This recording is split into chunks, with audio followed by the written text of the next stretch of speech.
ওমাইয়াবতাগি গায়রাল ইসলামি দীনান ফালাই ইউকবালা মিন।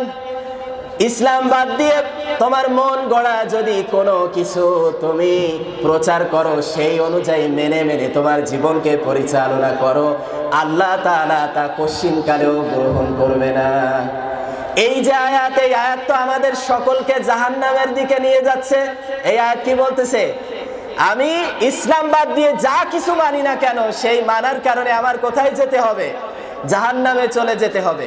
দেখেন আমাদের দেশে ইসলাম নাই, না থাকার কারণে ফরিদ মাজহার নামক একজন নাস্তিক, সে বাউলদের পক্ষ নিল। কি করলো? বাউলদের পক্ষ নিল। যেখানে বাউলেরা কি বললো যে সূরাতুন নাসের ভিতরে নাকি আল্লাহ তাআলা বারংবার নাচতে বলছেন। নাউযুবিল্লাহ।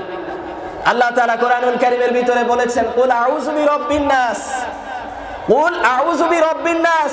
হে নবী, আপনার উম্মতদেরকে আপনি জানান তারা যেন আল্লাহর কাছে, কুল আউযু বিরাব্বিন নাস, তারা যেন তার মালিকের কাছে, মানুষের মালিকের কাছে আশ্রয় প্রার্থনা করে। আর তার বাউলেরা কি বলে?